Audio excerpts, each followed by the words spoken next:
ustedes estamos por iniciar la transmisión de esta conferencia. Yo le creo a Gatell, por eso me informo en el noticiero en redes. Gracias a la gente en Twitter también, los estamos leyendo. Gracias por sus comentarios. Oigan, el gobernador Adán Augusto López Hernández de Tabasco se les fue a la yugular a los perversos y le respondió a un gobernador con todo.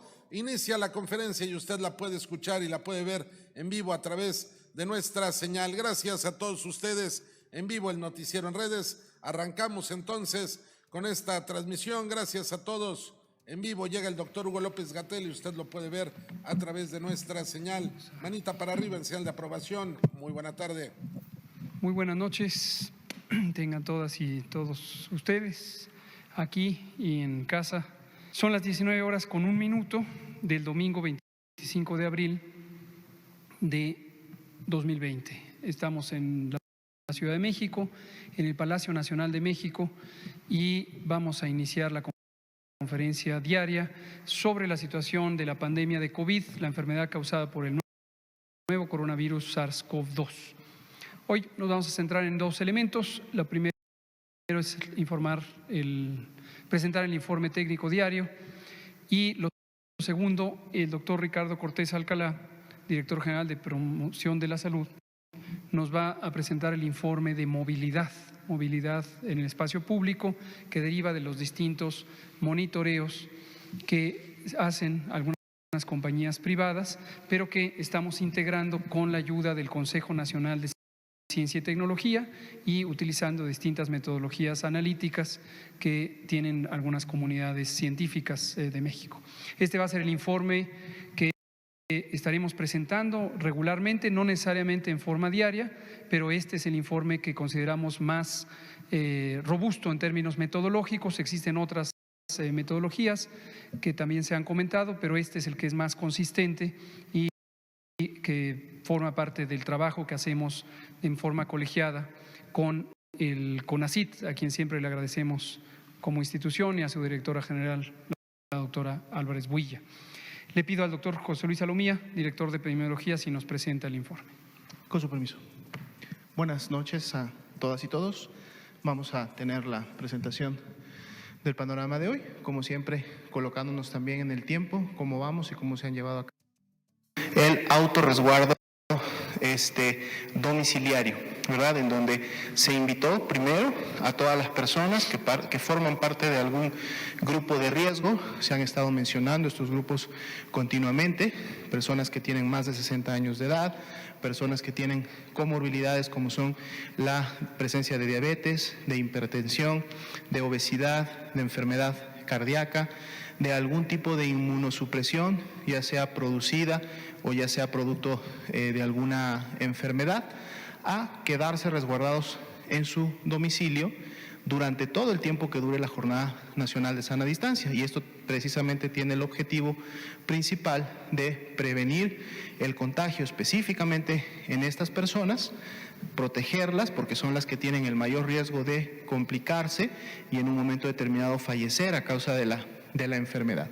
Y el segundo grupo importante son todas aquellas personas que participaban de alguna actividad clasificada como no esencial, también a realizar este autorresguardo domiciliario voluntario. Entonces, 35 días desde que esto inició. Estamos el día de hoy en la conferencia número 58. Entonces vamos a proceder a dar el panorama internacional y nacional del día de hoy. La siguiente, por favor.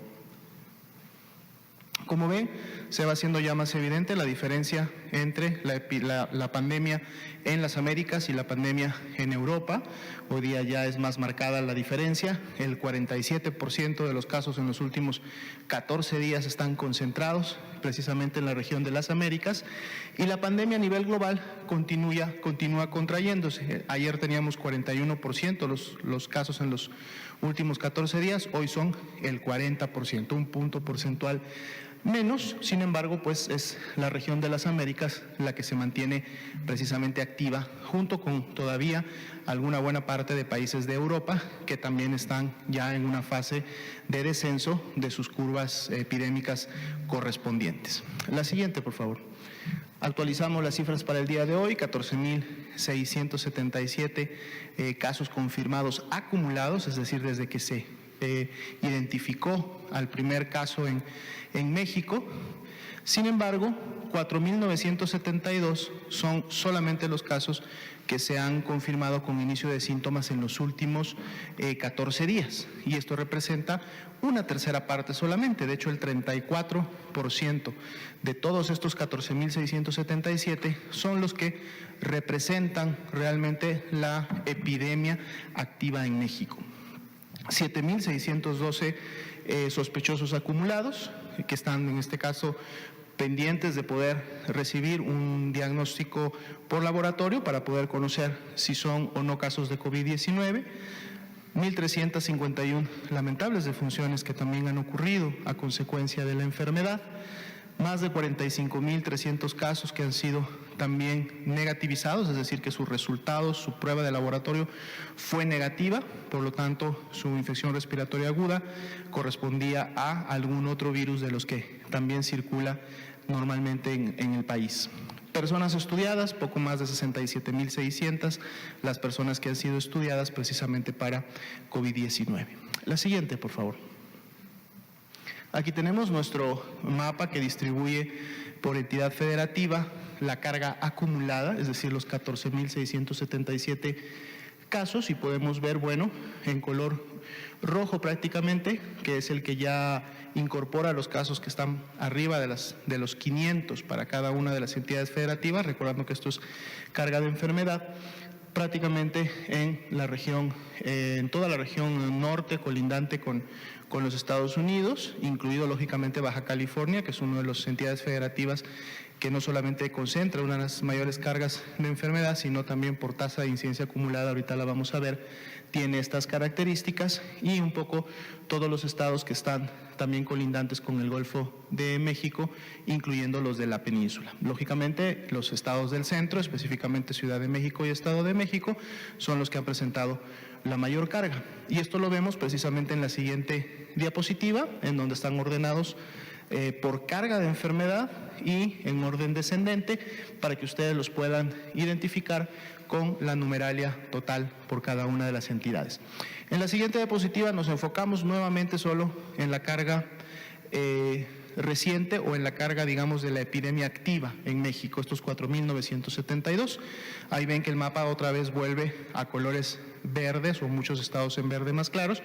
Sin embargo, como decíamos, toda esta parte o entidades federativas que bordean el Golfo de México son las que están presentando de alguna manera esta mayor carga en los últimos días, recordando que a lo mejor en días anteriores o previos a estos 14 días eran precisamente estos otros estados que aparecían en colores más oscuros en la diapositiva previa. Ciudad de México, Estado de México, lógicamente continúan teniendo esta presencia importante con la mayoría de los casos confirmados en los últimos 14 días, como lo vemos en la siguiente diapositiva, donde están precisamente en orden descendente, y son estos dos estados los que concentran la mayor carga de enfermedad reciente activa en el país.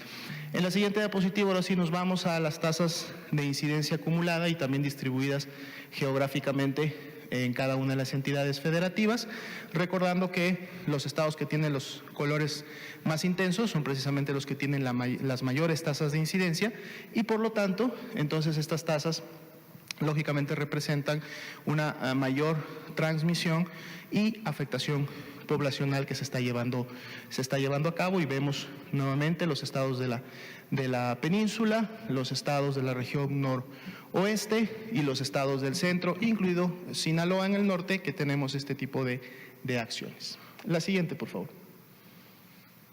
Tenemos esta misma distribución, es decir, la carga o la tasa de incidencia acumulada. Ciudad de México, Tabasco y Quintana Roo serían las entidades federativas con la mayor tasa de incidencia. Jalisco, Colima, San Luis Potosí con las menores tasas. 3.89 es la tasa nacional, pero está distribuida, como ustedes pueden ver dependiendo también de cada una de las entidades federativas, y esto es también de la epidemia activa, es decir, de la carga más reciente. La siguiente, por favor.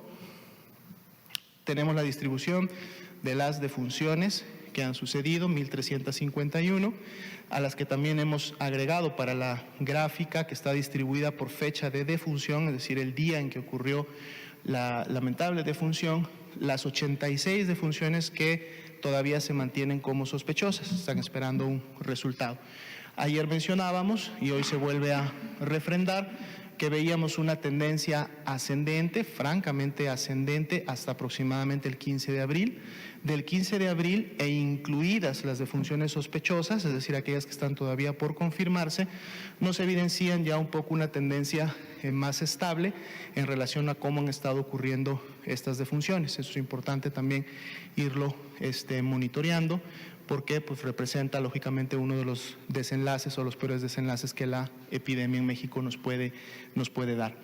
En la siguiente diapositiva vemos las defunciones distribuidas por entidad federativa donde ocurrió la defunción, y podemos también ver ahí que, bueno, las defunciones más recientes y que por lo tanto son las que están pendientes de resultados se encuentran en los primeros 3 entidades federativas que ustedes ven ahí representadas, que son las que tienen el color amarillo, que representa estas defunciones sospechosas más cargado que en los diferentes estados, inclusive hay estados que al corte no tienen defunciones sospechosas el día de hoy. En la siguiente diapositiva veremos las 4 curvas que hemos estado presentando, recordando que son curvas de casos acumulados, es decir, cómo se van acumulando en relación hasta el inicio de cuando se empezaron a detectar. La primera y la más alta es la que representa a todos los casos que fueron en algún momento clasificados como casos sospechosos. La segunda es precisamente la carga de hospitalización, todos los casos acumulados hospitalizados. La que le sigue de color rojo, los hospitalizados graves, y finalmente la última, que está más pegada a la base, es la curva acumulada de defunciones, y es bueno cómo se han estado comportando estas cuatro curvas. La siguiente, por favor. Vemos precisamente la distribución de los casos, tanto confirmados como sospechosos, confirmados en color rojo, sospechosos en color amarillo, y vemos cómo pues mantenemos una tendencia todavía ascendente en la presentación de los casos. Si nos concentramos y vemos las barras completas, independientemente del color, vemos la barra completa, vemos cómo esa tendencia todavía se mantiene ascendente, y eso también será importante irlo midiendo en función a cómo esos casos amarillos se vayan descartando o confirmando, y por lo tanto la curva de casos rojos nos diga cómo va en sí la epidemia en México.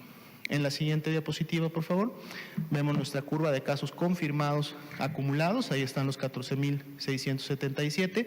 Del corte de ayer al corte de hoy son 835 nuevos casos. Fueron un poco menos de casos los que se confirmaron en las últimas 24 horas. De hecho, representa un incremento al día de ayer del 6%, y lo podemos ver reflejado en la última barra de color naranja, que representa precisamente el informe de hoy, en donde vemos cómo en los últimos 3 días ha habido una tendencia descendente. Sin embargo, recordemos que estamos en fin de semana.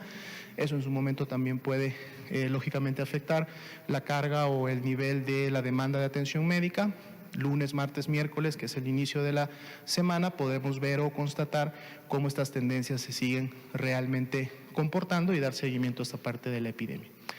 Hasta este punto es el panorama. Vamos a pasar ahora también rápidamente a presentarles la actualización de la red IRAG en las últimas 24 horas. La siguiente, por favor. 618 son los hospitales notificantes en las últimas 24 horas. Si recuerdan, el día de ayer eran 610. Quiere decir que hay 8 hospitales más que se sumaron al grupo de hospitales que requirieron su registro, es decir, su nombre de usuario y su clave correspondiente para poder iniciar con su notificación. Por lo tanto, sube a 618. Sin embargo, de estos 618 fueron 505 los hospitales que reportaron durante el día 25. Hoy es 26, entonces estamos dando el corte del día 25. Esto es desde las 00 horas hasta las 23:59 horas del día 25. ¿Por qué no presentamos el día de hoy? Porque el día de hoy todavía está caminando. Todavía hay unidades que en este momento pueden estar reportando y subiendo su su notificación, por lo tanto el de hoy se dará el día de mañana. Esto no limita el poder acceder a la información. Como comentábamos ayer, la plataforma está en tiempo real. Uno puede entrar y en cualquier momento solicitar la información, y en la medida que los hospitales están notificando, uno puede estar haciendo un corte cada segundo, si fuera necesario, cada minuto, si fuera necesario, pero para poder comparar la información de un día con otro, pues tenemos que hacer cortes que comprendan 24 horas completas de un día reportado. Entonces es el reporte del día 25. Camas Irak disponibles, 11.953. Estamos hablando de camas de hospitalización general, es decir, aquellas que pueden recibir a un paciente que requiere una hospitalización por haber presentado, lógicamente, algún signo de alarma o porque su enfermedad haya en su momento evolucionado con estas características. Irak ocupadas, es decir, camas que en este momento o al corte tenían un paciente ya hospitalizado ocupando esa cama, 3.358, lo cual representa, por lo tanto, una ocupación del 20% de la totalidad de camas generales para Irak. En la siguiente diapositiva vemos un poco precisamente esta distribución de las camas generales en las entidades federativas que, de acuerdo al mapa del día de ayer, tenían la mayor tasa de incidencia acumulada en los últimos 14 días. Por lo tanto, el supuesto es que si se tiene la mayor tasa de incidencia acumulada, pues lógicamente tengo la mayor carga de enfermedad en la localidad o en el estado, y por lo tanto podría estar teniendo algún grado de saturación. Aquí vemos números totales, es decir, número de camas, tanto ocupadas, que es el color naranja, estamos en el cuadro para camas de hospitalización general, no de cuidados intensivos, es de hospitalización general. Y, por ejemplo, vemos cómo resalta la Ciudad de México y precisamente el Estado de México, que son los que tienen la mayoría de camas, digamos, que han requerido ser ocupadas con un paciente, mas sin embargo también a su vez tienen todavía una cantidad importante, que es la otra parte de la columna, que es de color verde, que son camas que están disponibles para estos tipos de pacientes. Baja California es el otro estado que en su momento también tiene un poco esta proporción, y precisamente es lo que vemos en el siguiente cuadro, en donde ya lo distribuimos por proporción, por porcentaje de ocupación. Vean cómo Ciudad de México, Baja California prácticamente se están acercando o están ya en la mitad de su ocupación. Y recordemos que estamos todavía en días y en semanas en donde esperamos que la curva continúe de manera ascendente, o sea, esperamos que estén habiendo casos. Por eso la llamada y latente invitación a la población de quedarnos en casa, porque de quedarnos en casa depende que estos porcentajes de ocupación continúen estando en donde están, que las camas que están ahora ocupadas puedan estarse desocupando en los siguientes días y puedan estar disponibles para recibir a nuevas personas que requieran este tipo de hospitalización, y que esta ocupación no continúe avanzando hasta llegar a un grado que muestre una saturación. A nivel nacional, que es la última barra de abajo, y dado que, como ustedes saben, la epidemia es regionalizada para efectos de México, es decir, no todas las entidades federativas, y eso lo pueden ver gráficamente en los mapas presentados, no todas las entidades están en un incremento importante o en una fase de subida epidémica. Entonces, a nivel nacional es el 20% solo la ocupación de estas camas, y todavía hay un 80% de disponibilidad a nivel nacional. Y vamos ahora sí, bajo este mismo contexto, ya rápidamente a las unidades, a las camas disponibles con ventilador. Recordando que una cama que tiene un ventilador disponible está precisamente reservada para poder atender a los casos críticos, aquellos que van a necesitar ventilación mecánica porque tienen ya una falla pulmonar que no les permite o impide al organismo respirar de manera normal o como regularmente lo hacemos todos los que estamos aquí. Y aquí nuevamente podemos ver cómo Ciudad de México y el Estado de México serían las dos entidades que tienen la mayor cantidad de camas o de número de camas con ventilador que están ocupadas en comparación con las demás, aunque todavía existe disponibilidad de este tipo de camas con ventilador. En este punto recordar que este gráfico y esta disponibilidad de camas es del total de camas que existen de todos los hospitales que han reportado: el IMSS, el ISSSTE, los hospitales de la Secretaría de Salud, los hospitales de alta especialidad de la SINSAE, todos están aquí incluidos. Por eso la distribución puede ser diferente si en su momento nos enfocamos solamente en algún grupo en particular. Y eso también la red IRAG permite hacer esa focalización y poder saber si, por ejemplo, en las INSAE o en los hospitales de la Secretaría estuviera habiendo una mayor ocupación. Podemos ver la siguiente diapositiva donde nos muestra en proporción si ese 28 o ese 31% o este 26 o 19, que serían los más elevados, pudiera estar siendo superior cuando ya nos enfocamos en algún sector de los que componen el Sistema Nacional de Salud, y eso permite a las áreas locales operar, es decir, poder hacer transferencia de pacientes o pacientes que necesitan una cama con ventilador, poder ser derivados a hospitales que sí tienen camas disponibles y por lo tanto entonces no perder la oportunidad de la atención al paciente ni tampoco continuar saturando. Y esta es precisamente la distribución por proporción de cuál es la existencia de estas camas. Este sería el reporte al día de hoy. Muchas gracias. Gracias, doctor Alomía. Vamos a continuar con el informe de movilidad. Después del informe de movilidad que presentará el doctor Ricardo Cortés Alcalá, tenemos dos breves videos con mensajes importantes. Muchas gracias, doctor López-Gatell. Vamos a presentar estas gráficas por estado, por cada estado de nuestra República, con un marco rojo en los estados en donde tienen una disminución de la movilidad que es menor al 50%.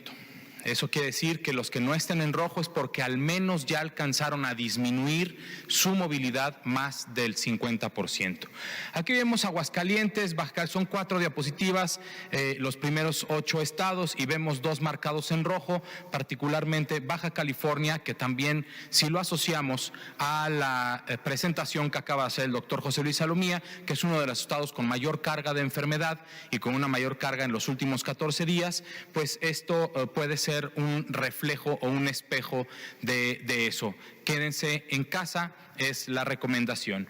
Chihuahua también, que tiene ya rayando el 50%, por favor también les hacemos el llamado a todos ustedes que están en casa viéndonos desde su televisión o sus redes sociales, a quedarse en casa en Chihuahua, a hablar con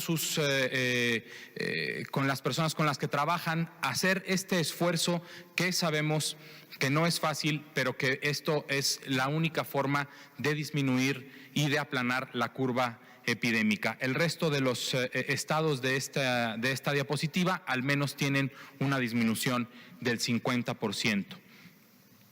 Este índice compuesto de movilidad lo estima el CONACYT, como lo comentó el doctor López-Gatell, con datos de Google, Facebook y Twitter, que son las aplicaciones con mayor número de usuarios, por ejemplo Facebook y Twitter, y Google a través de los dispositivos con sistema Android, de sistema operativo Android.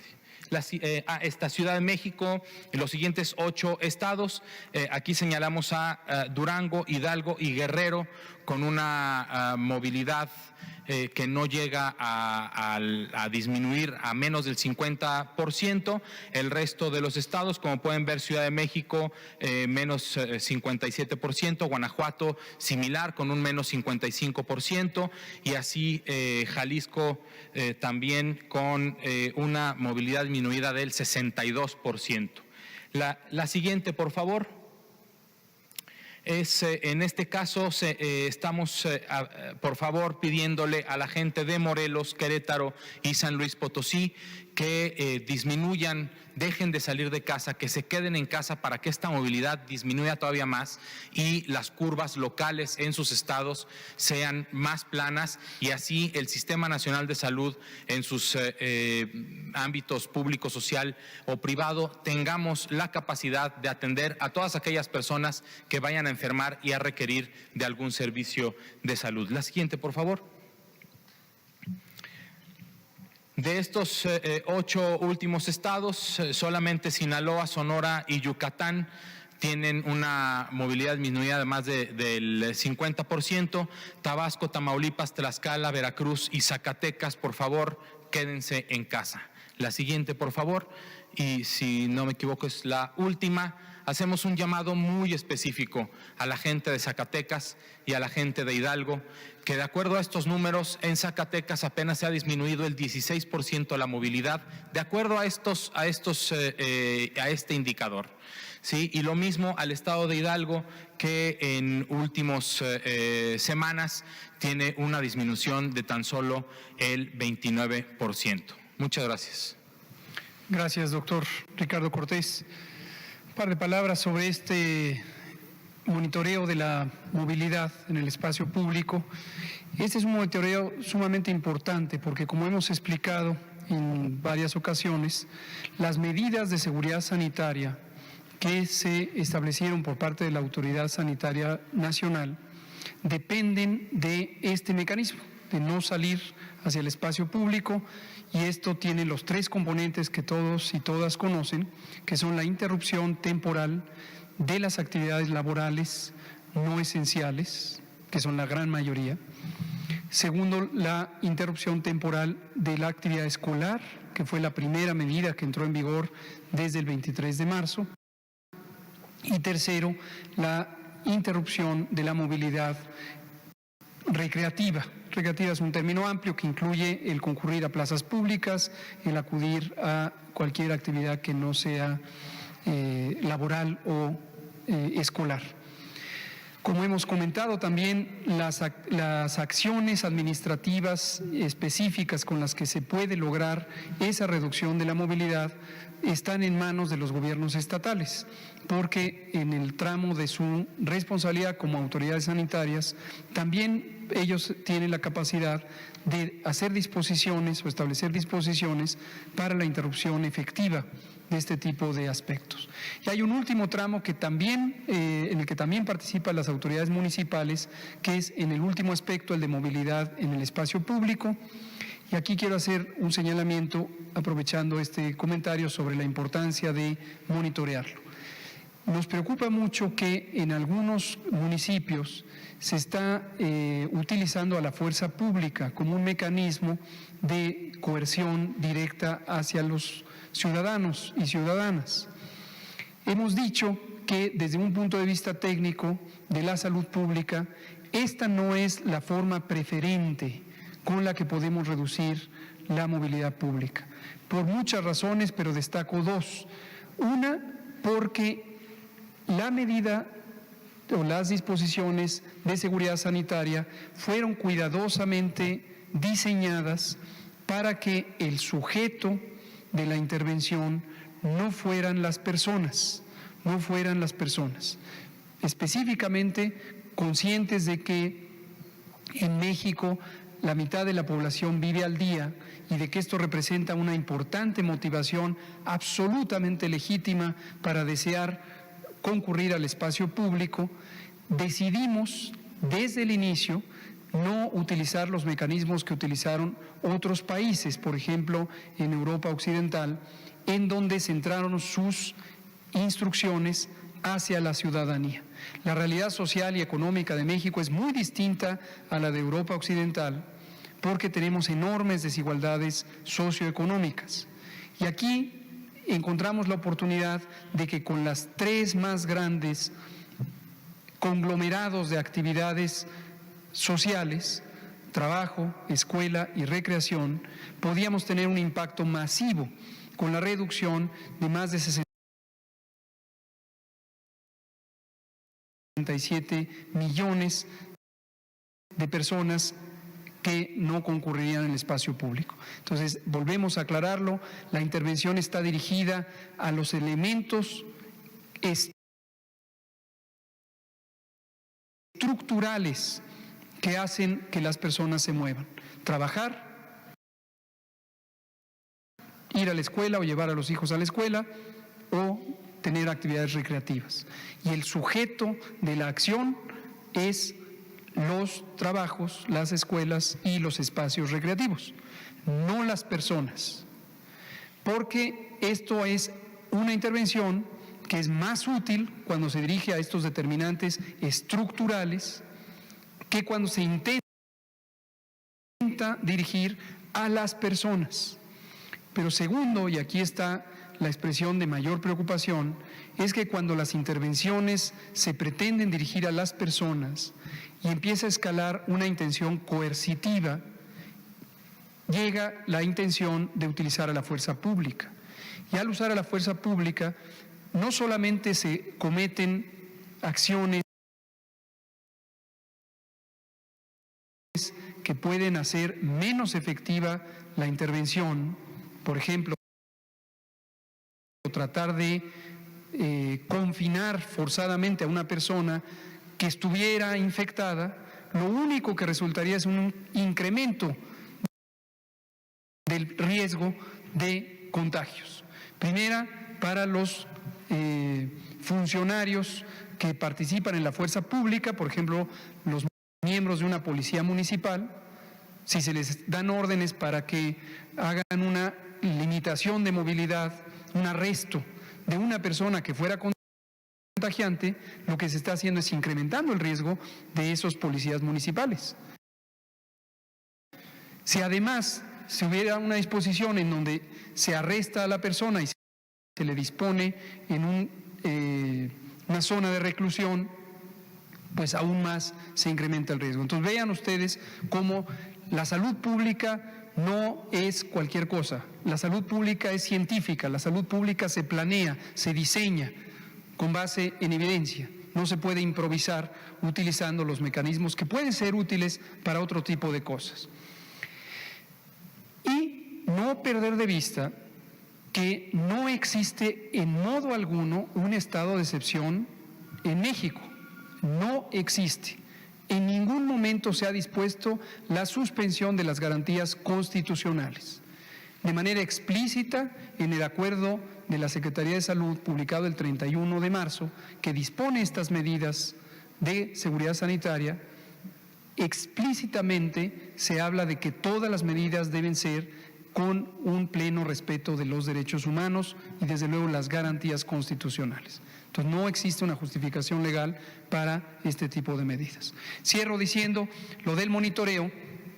De múltiples métodos que pueden existir, este nos parece muy conveniente por tres razones. Una, porque es un monitoreo independiente, lo hacen compañías privadas con una metodología que es muy conocida y que no tiene ningún interés peculiar por juzgar o calificar la respuesta de ningún país. Esta metodología existe para muchos países del mundo. Segundo, porque son tres metodologías tecnológicamente hablando que concurren en una sola plataforma analítica que coordina el Consejo Nacional de Ciencia y Tecnología. Y tercero, porque es el que tiene la mejor posibilidad, la mejor capacidad de resolución.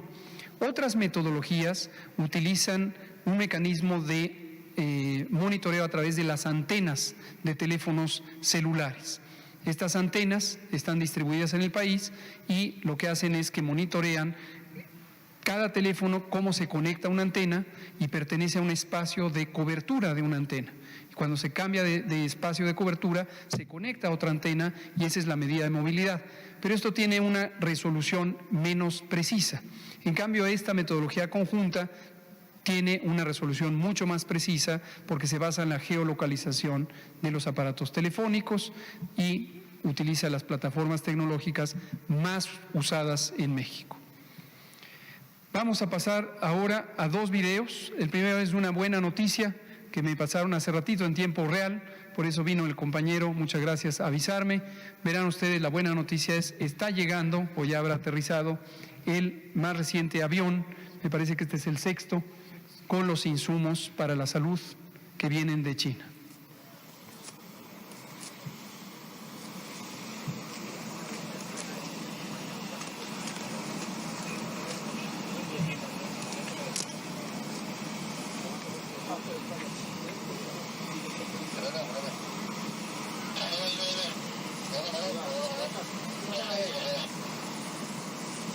Este es nuestro colega Ricardo Cárdenas. El doctor Ricardo Cárdenas trabaja en COFEPRIS y está haciendo la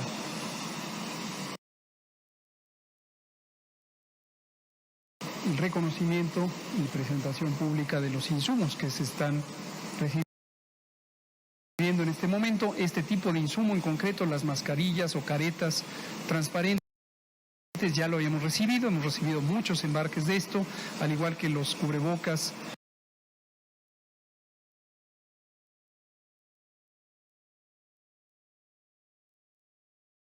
y las gogles, así como las mascarillas N95 de alta eficiencia que hemos recibido. En el primer avión llegó el 10% y luego está llegando aceleradamente el resto de los insumos. La gran mayoría de estos paquetes de insumos son precisamente los equipos de protección personal, que aquí se ha comentado mucho y son de gran interés público porque son indispensables para garantizar una seguridad sanitaria para el personal de salud.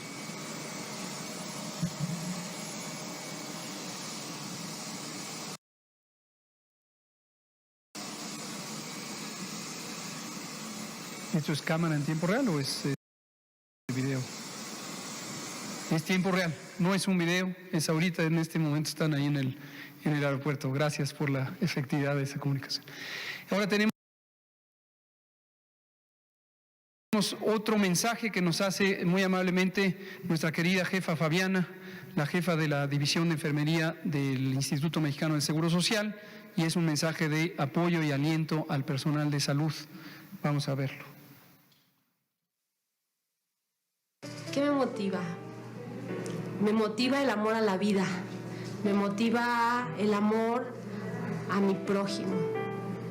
Yo nací para ser enfermera y hoy que tengo una familia, mis hijos, mi esposo, mis papás, ellos también son mi motivación, mi mayor motivación en realidad. Pero ese amor a la humanidad es justamente el que nos mueve a todos los profesionales de la salud a dar lo que siempre damos. Hicimos un juramento y ese juramento es el que nos lleva adelante. La población nos puede ayudar, aparte de quedarse en casa, haciendo uso de redes sociales de manera distinta, de manera solidaria. Olvidarse de rumores, es momento de cerrar filas, es momento de hablar en positivo. No todo es malo, habemos muchos buenos y tú eres parte de ellos. Gracias, gracias jefa Fabiana por este nuevo mensaje. El doctor Ricardo Cortés tiene un punto que aclarar y pasamos a preguntas y respuestas. Muchas gracias. Quisiera aprovechar el último comentario que hace el doctor López-Gatell sobre potenciales acciones que pudieran lastimar los derechos humanos de las personas. Me reportaron directamente en redes sociales sobre un video en donde personal de seguridad privada de algún supermercado evita la entrada de una mujer con su hijo o hija, disculpen si no lo recuerdo, que vive con una discapacidad. Esta persona, esta mujer, no podía dejar a su hijo en casa para ir a comprar víveres. Y esto hay que tomarlo en cuenta también. Entonces, las personas que viven con discapacidad son también uno de los grupos más vulnerables para este problema de salud y que también pudieran ser vulnerados sus derechos humanos. Entonces, hago un llamado también a la sociedad y a estas cadenas de supermercados a que, por favor, capaciten a su personal de seguridad privada que tienen para que también tengan este criterio de ver a una persona, en este caso una mujer, que tenía la necesidad de llevar a su hijo o hija con una discapacidad al supermercado para comprar víveres. Este pequeño o pequeña iba bien protegido para evitar contagio y sin embargo le negaron la entrada a ese supermercado. Entonces hacemos un llamado también para tener criterio en este aspecto. Muchas gracias. Gracias, doctor Cortés.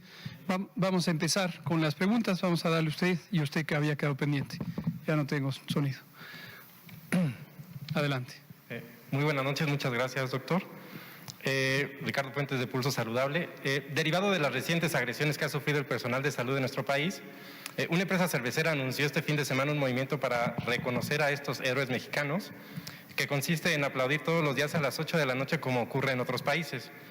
Dadas estas agresiones, el Consejo de Salubridad General vería conveniente promover estas iniciativas desde esta tribuna para disminuir los ataques. Podemos impulsarla como inspiración a todos los mexicanos, dando un aplauso aquí a todo el personal médico, que por supuesto incluye al Consejo de Salubridad, al doctor Alomía, doctor Ricardo Cortés, a usted y a todo el Cuerpo Médico de México. Esto sumándonos a la iniciativa del video que nos presentaron tanto ayer como hoy. Y la propuesta entonces sería terminar cada conferencia de prensa de salud con un aplauso para el personal médico, ¿no? Por eso yo les pediría a todos un aplauso para nuestro personal de salud para terminar con la violencia. Gracias, hagámoslo.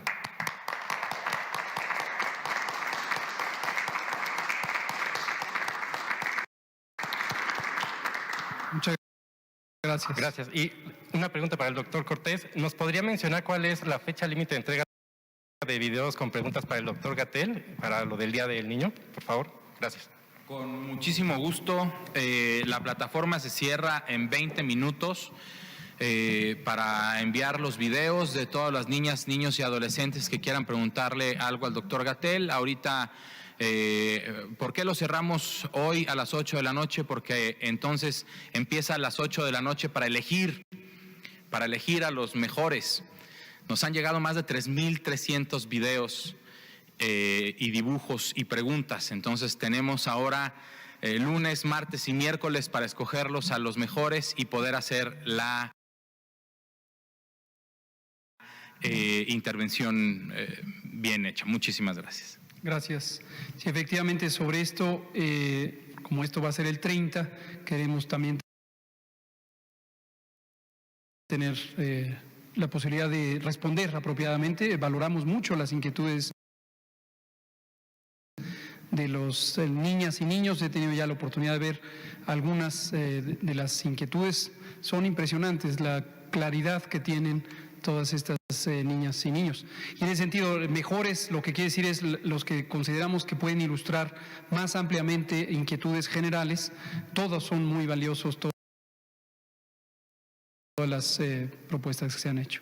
Muchas gracias. Vamos a darle la palabra a usted y luego a usted. Buenas noches, Dariela Pastrana, de Pie de Página. Esta semana hemos tenido información de algunas personas que han fallecido en México y una persona migrante en Estados Unidos que tienen 31 años y por lo visto ninguna otra enfermedad. Entonces es una duda que tenemos, es si ustedes han detectado algún tipo de, no sé, comportamiento extraño de este virus en esta parte. En Europa estaba como muy claro que son personas mayores. Aquí teníamos la idea de que eran personas que tenían sobre todo alguna otra enfermedad, pero estos casos de personas jóvenes y aparentemente sanas es una cosa que quiero saber si ustedes tienen información sobre eso. Luego ha habido personas a las que les están indicando que consigan hidroxicloroquina, que yo ya había salido este tema en alguna conferencia hace como un mes porque se había agotado esa medicina. Entonces quiero saber si hay alguna contraindicación, algo que se sepa que sí está funcionando o por qué estas personas les han indicado que vayan y que busquen esta medicina. Y luego pues vimos en las gráficas que prácticamente en todos los estados, si bien siguen con índice, o sea, con movilidad hasta en muchos más del 50%, pero de todas maneras se ve como que después de la Semana Santa hubo en todos los estados una pequeña subida, ¿no? O sea, como que la gente ya está saliendo más. Entonces queríamos saber más bien quería saber si tienen alguna idea de por qué está ocurriendo esto, cuál es el diagnóstico que tienen sobre esta situación, ¿no? Gracias, con mucho gusto. Sobre los casos de menor frecuencia, pero definitivamente lamentables, cuando han resultado en pérdida de la vida de COVID grave y COVID letal en personas adultas jóvenes, Efectivamente es una realidad, existe, es muchísimo menos frecuente que en adultos mayores. Y en el caso de México tenemos, como lo sabemos desde hace muchos años, unas gravísimas y enormes epidemias de enfermedades crónicas, diabetes, sobrepeso, obesidad, hipertensión, que son de hecho las principales causas de muerte. En México mueren cada año, concretamente en 2018, que es el dato oficial más reciente, más de 733,000 personas murieron en 2018 y cerca de 146,000 murieron por enfermedad cardíaca, infartos del miocardio y otro tipo de enfermedades isquémicas del corazón. Isquémica quiere decir que se interrumpe la circulación, es lo que popularmente conocemos como infartos del corazón, o problemas cerebrales, también circulatorios. La diabetes es la segunda causa de muerte absoluta en México. La tercera es la enfermedad crónica del hígado. Y luego ya tenemos otras como la violencia. La cuarta son las neoplasias malignas, los tumores. Y por eso conocemos que la mitad de la mortalidad en México desde hace 12 años está relacionada con una mala alimentación. Una mala alimentación. Hoy un periódico de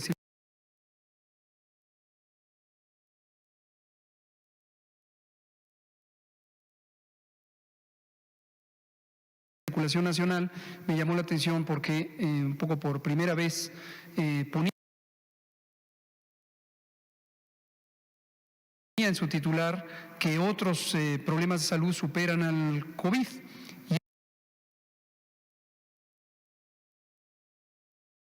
Y es cierto, son precisamente estos problemas crónicos asociados a la mala nutrición. Hemos dicho explícitamente desde una perspectiva técnica, la alimentación basada en alimentos industrializados, incluyendo las bebidas azucaradas, que tienen un muy bajo o nulo valor nutricional, pero en cambio altísimo poder calórico. Y a lo largo de varias décadas, ya décadas desde los años 80, esto ha sido el motor principal de estas epidemias. Entonces hoy estamos con una epidemia aguda como es el COVID, estamos en cierta manera teniendo la consecuencia en México, a diferencia de Europa, de estas epidemias causadas por estas razones. Las personas que no tenían conocimiento de tener una enfermedad crónica son casos esporádicos, pero a veces hemos encontrado, por ejemplo, que tienen familiares con diabetes y que no sabían, el paciente, la persona que enferma de COVID grave, no sabía que padecía diabetes y la diabetes se detecta al momento en que está enfermo de COVID. Esto no es raro que una enfermedad aguda devele una enfermedad crónica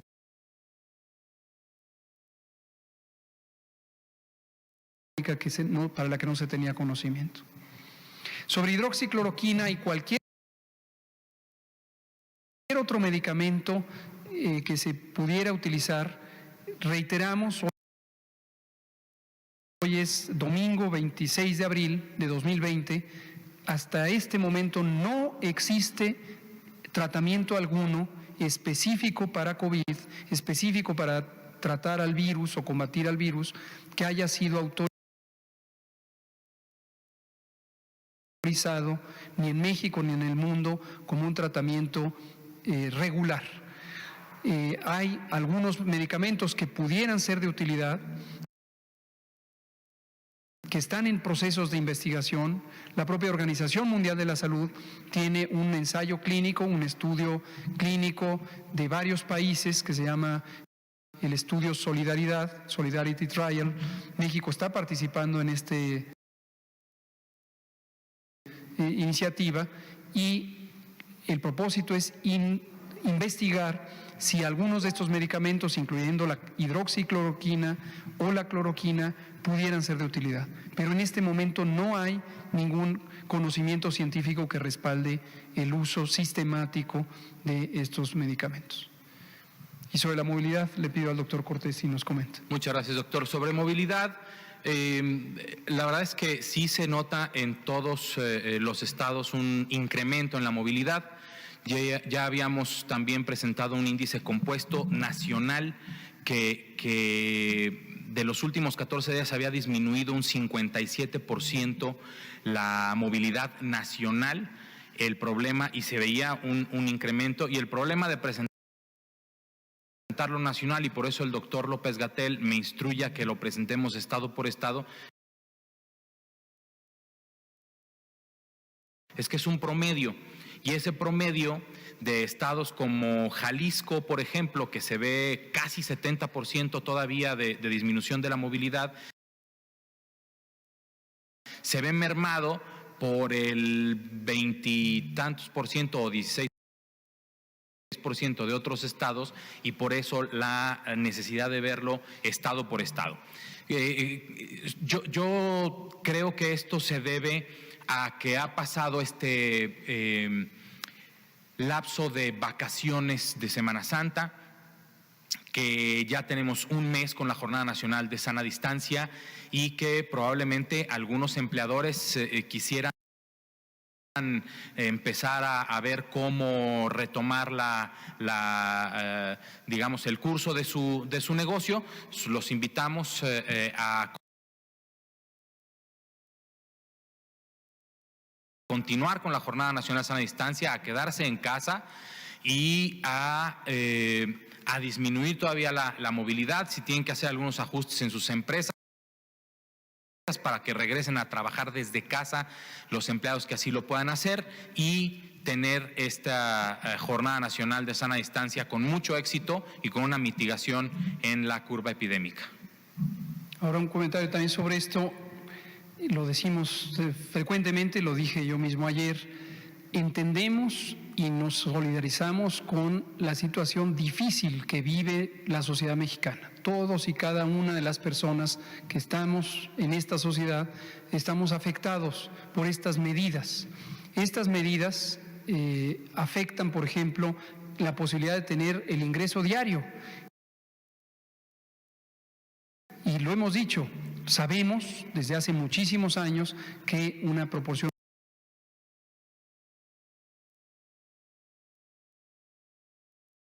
muy grande de personas de la sociedad mexicana, hombres y mujeres, viven al día, al no poder acudir a su fuente de trabajo, porque la fuente de trabajo está cerrada.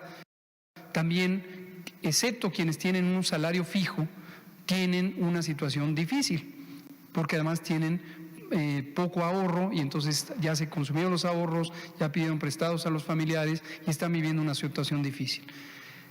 No perdemos la conciencia de esto.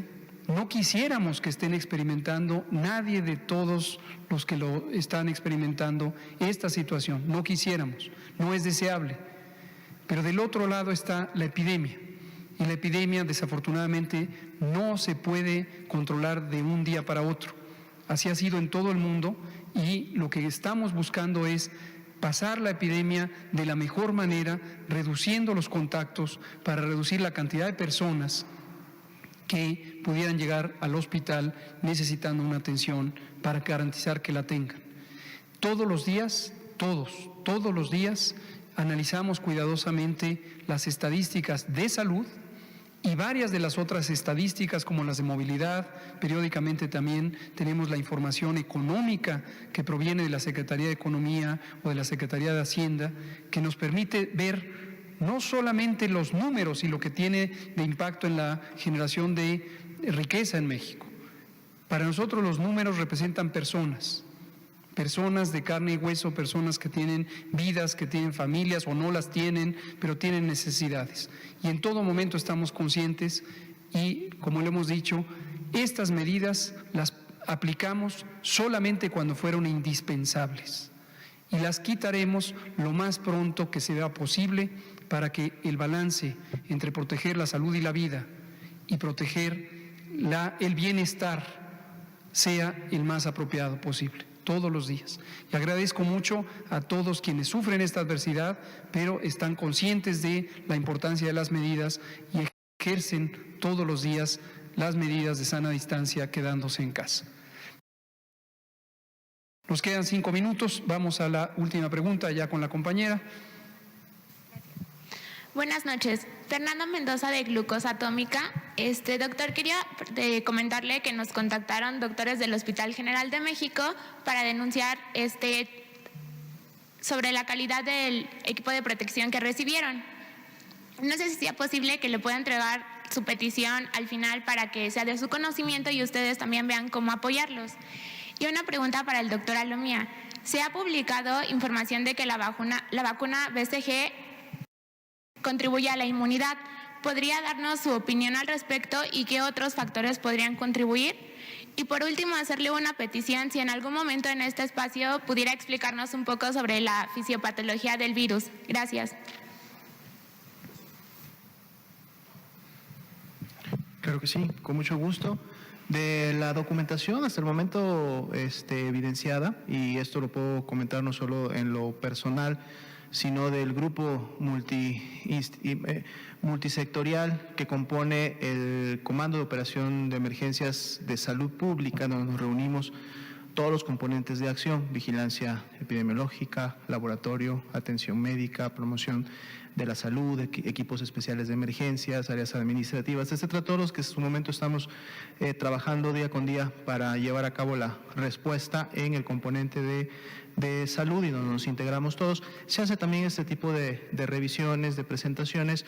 Puedo decir que de lo que llevamos hasta el momento no se ha mencionado ni se ha visto nada relacionado a este tema de la BCG. No sé si nuestros compañeros o colegas aquí lo hayan revisado. En lo personal no, y con mucho gusto podemos integrar en algún momento de la semana algún colega especialista en el área que nos pueda traer una presentación en relación al tema que solicitan, ¿verdad? Sí, efectivamente, gracias, doctora Alomía, y gracias por sus preguntas. Sobre la denuncia, por supuesto, en todo momento usted y cualquiera, facilítenos los datos que puedan ser útiles para darle seguimiento a una denuncia o alguna inquietud que existiera por parte de cualquier persona, en este caso de trabajadoras y trabajadores de la salud. Sobre este tema de la vacuna BCG, para la audiencia, BCG son las siglas de bacilo de Calmette-Guerin, que es los científicos franceses que la descubrieron o la describieron o la inventaron hace ya más de 100 años, y es la vacuna contra la tuberculosis. Esta vacuna se pone en México, es una vacuna que se pone al momento del nacimiento prácticamente, deja una cicatriz, debe dejar cicatriz, si no deja cicatriz quiere decir que no hizo una reacción apropiada. Ya ha habido mucho debate sobre la utilidad de esta vacuna. En los tiempos modernos se ha buscado una alternativa, pero esta vacuna BCG tiene un efecto interesante. Está hecha de un bacilo, de una bacteria que es pariente cercana del bacilo de la tuberculosis y que induce una respuesta inmune vigorosa. Se usa, por ejemplo, también en otro tipo de aplicaciones para el tratamiento del cáncer de vejiga. Entonces, de ahí ha surgido mucha inquietud positiva en términos científicos de que puede inducir una respuesta inmune útil. Y efectivamente hace como 3 semanas aproximadamente salieron artículos de prensa que referían que esto podría ser útil. Y aquí quiero hacer una brevísima reflexión sobre la importancia de la prensa y sobre todo de la prensa que es, como estoy seguro, los medios en los que ustedes trabajan y ustedes mismos, la prensa que es responsable, la prensa que ayuda, como decía la jefa Fabiana, a transmitir un mensaje verídico, válido, bien documentado.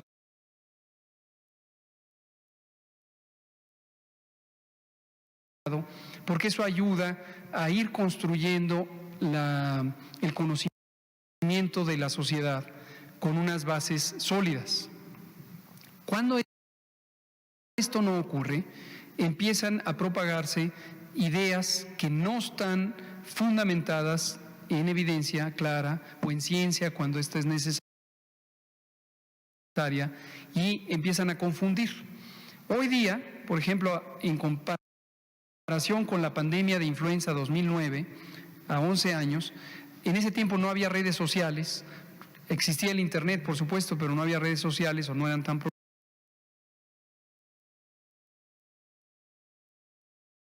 prolíficas, y tampoco era tal la velocidad de información. Entonces, hoy tenemos tenemos la idea de información que parece científica y que nos viene de esta velocidad con la que se traslada la información, pero no necesariamente conserva su fidelidad. Muchos temas como el uso de los cubrebocas, como las pruebas rápidas, como los túneles sanitizantes, como una serie de prácticas que se han propagado como si fueran verdades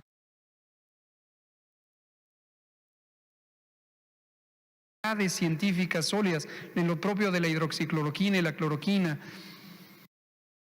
Entonces, el llamado es, desde luego, a ustedes de agradecimiento por su trabajo responsable, cuidadoso y sólido.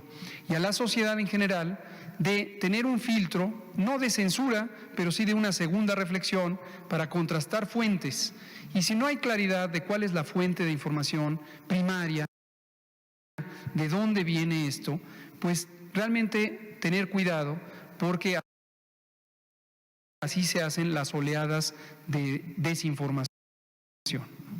Con mucho gusto vamos a traer, ya habíamos dicho, al propio doctor Gustavo Reyes Terán, coordinador de los institutos y además un muy brillante especialista en enfermedades infecciosas. Tenemos muchos otros colegas que, ya no voy a decir colegos porque ya sé que luego me hacen memes, colegas que están participando en todo este acción del Estado para la salud y son personas de primerísima línea en su capacidad técnica y científica. Entonces vamos a hablar de la fisiopatología, vamos a hablar de lo que explica las manifestaciones clínicas, yo creo que vamos a hablar también de lo que explica el daño pulmonar, vamos a hablar también otro que creo que es un pendiente útil de atender, de los mecanismos de transmisión, por qué funcionan de esa manera y cuáles son más eficientes unos que otros y todo esto. Por favor, cualquier cosa que ustedes identifiquen que no se ha tratado o no con suficiente detalle, bienvenidos a abordarlo. Aquí terminamos. Muchas gracias. Nos vemos mañana. Pues hemos escuchado la conferencia del doctor Gatell. Y bueno, no nos informa más de lo que ya nos ha informado en los próximos días pasados. Sin embargo, sigue bajando una rayita más la pandemia en las Europas. México, América Latina y sobre todo Estados Unidos sube y sube. Aunque en México los muertos no se cuentan por centenas de un día para otro, como pasa en España, por ejemplo, donde un día se mueren 400 y otro día también. O Nueva York, que es la ciudad de Norteamérica más afectada por el coronavirus. Los Ángeles yo tenía pensado que también iba creciendo geométricamente, pero parece que no es tanto, menos Orange o San Diego. Y allá en el norte, donde vive un primo en Dos Palos, pues allá no hay mucha movilidad y no hay mucho contagio. Así es que por allá están regular. Aquí sí nos preocupa un poco porque hay un corredor que viene de Los Ángeles a Tijuana muy dinámico y entonces, bueno, pues si no es muy necesario viajar hacia el sur, pues no lo hagamos. Quiero ver cómo nos están escuchando allá afuera, si hay alguien por ahí que nos diga. Siempre las cuestiones técnicas hay que aquí observarlas. Por ahí entró Juan, entró también Sócrates de Los Ángeles, hace un momento creo que se fue. No son muy dadas a la asistencia a estas conferencias, entonces lo que vamos a hacer es programar más tarde para ver si es por eso, porque todavía no llegan o están comiendo. Vamos a empezar el lunes a las 6. O sea, ya va a estar diferida la conferencia, no va a ser en vivo. Eso era lo atractivo, tal vez, pasar una conferencia en vivo. Tal vez cuando venga algo muy álgido, entonces sí la pasamos en el momento. Pero mientras sean estas conferencias rutinarias, técnicas, pues vamos a ir recorriendo el horario más noche. Lunes a las 6, si no tenemos gente que esté a las 7. El miércoles a las 8, hasta que tengamos una docena de gente escuchando la conferencia. Yo sé que es bien técnica, Pero a ver, los que no somos muy técnicos en eso, asomarnos y ahora sí que aventarnos la hora de la conferencia es importante porque vamos a ir aprendiendo los términos y la logística de lo que pasa en México. Porque hay toda una avalancha de críticas al presidente y al gobierno de Andrés Manuel López Obrador. Y bueno, tenemos que responderles, hacer que se traguen sus palabras cuando estas son falsas. Yo soy José Luis González, de radio en internet, Facebook, José Luis González Capitán, YouTube, José Luis González Capitán. Mi página web ahora está siendo reconstruida. Se puede entrar por radiomorena.net y ahí van a ver páginas anteriores que pues está calándole el técnico para que refuncionen los anuncios. Voy a meter algunos videos, si se perdieron algunos videos históricos, diríamos, que hemos hecho con algunas personalidades de acá de Santana, en el condado de Orange. Y bueno, Ciudad de México y Baja California todavía están holgados en eso de las camas. Apenas se han usado el 50%. Y bueno, se espera que si no sube la marea, si la gente se detiene y se queda en casa, pues se pueden ir desocupando estas camas, ya sea porque se restablezcan los pacientes o honestamente nos abandonen. Entonces no está tan crítica la situación como debiera estar aquí en la subida de la crisis. Todavía no sabemos hasta dónde va a llegar el pico de la crisis, por lo tanto no hay que echar a volar las campanas. Hay pues una tensión de parte del Estado en este momento total. Acaba de llegar el cuarto avión de China trayendo todo el ropaje que salvaguarda la seguridad de los médicos y las enfermeras, porque sí llegó un avión con todo eso, pero se acaban. O sea, parece que son se ponen y se tiran, ¿no?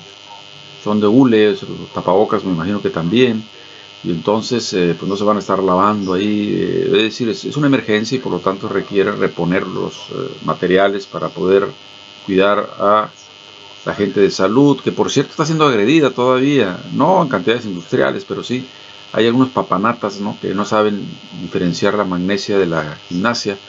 Inclusive piensan que el virus anda en el aire, ¿no?, que anda volando.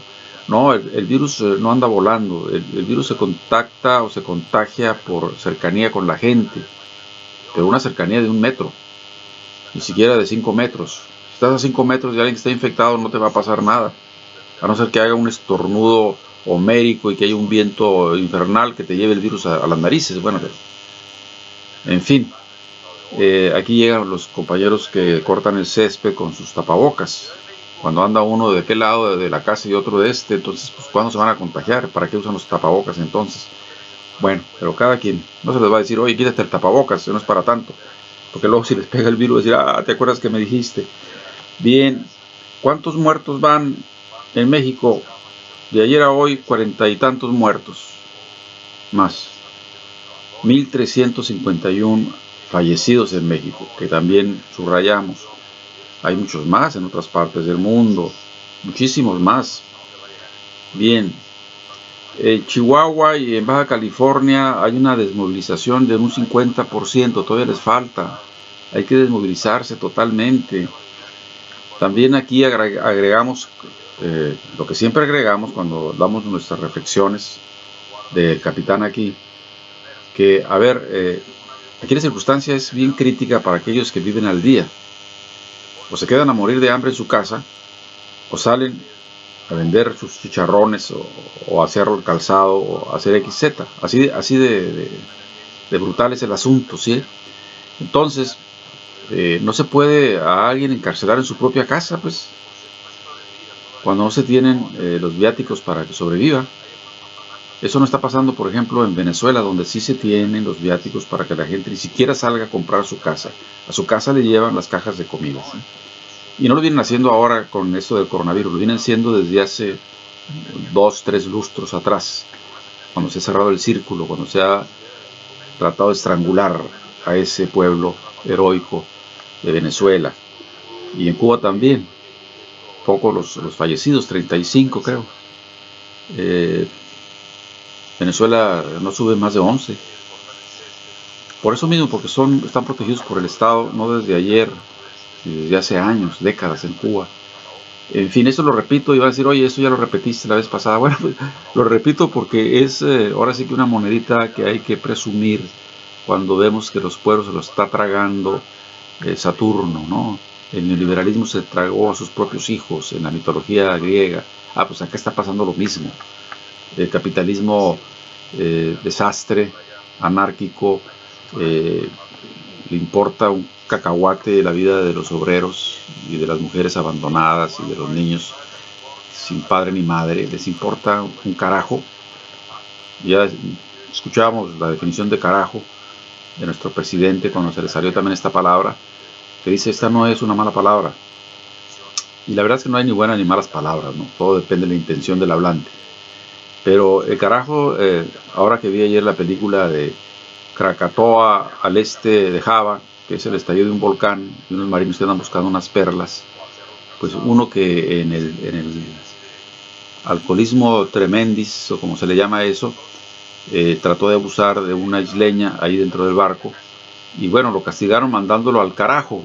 El carajo es una caja de madera donde suben al marinero que se porta mal y lo ponen al vaivén de las olas allá arriba. Entonces ese es el carajo. Y allá vamos a mandar a todos los que no respetan la naturaleza humana.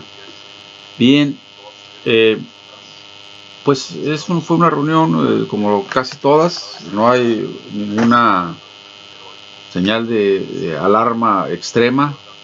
Esto no se cura con ninguna vacuna. La gente es la que se cura aislándose de la gente. Esto no se cura en el hospital tampoco.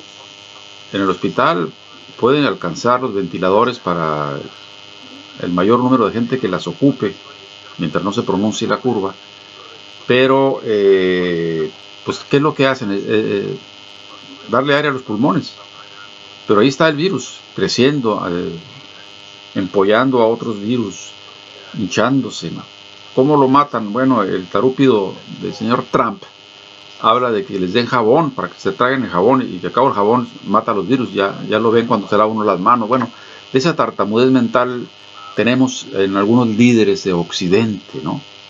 Que le ponen alfombra roja, también lo he dicho 1000 veces, a otro tarúpido escuálido de Venezuela que se autonombró por la gracia de Dios presidente de Venezuela, ¿no? Entonces, si esto no fuera tan fatal, nos causaría carcajadas homéricas. Pero la verdad es que sí, es fatal, la cosa va mal. Y bueno, ahora después de la pandemia, vamos a ver cómo arreglamos de nuevo la navegación hacia un futuro promisorio del hombre, de la humanidad. Hay que trabajar sobre eso, sobre la filosofía práctica de la vida, la ética social.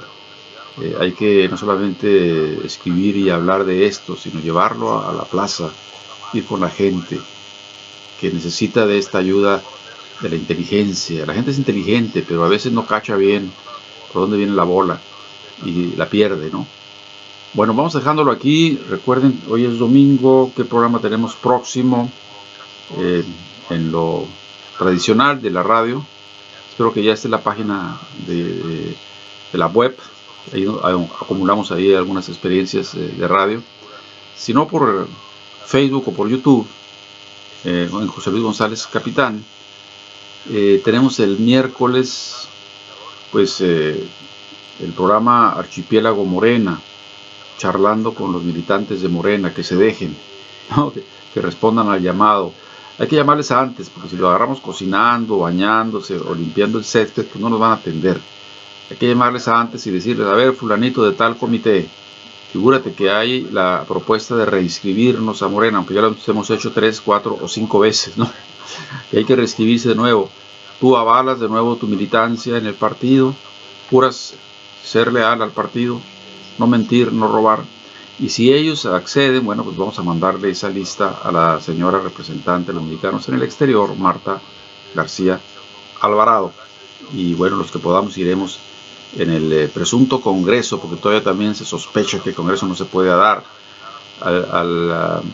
Las diablillas les llegó la ayuda del diablo con este coronavirus, como en Chile, ¿no? Que detuvo las marchas.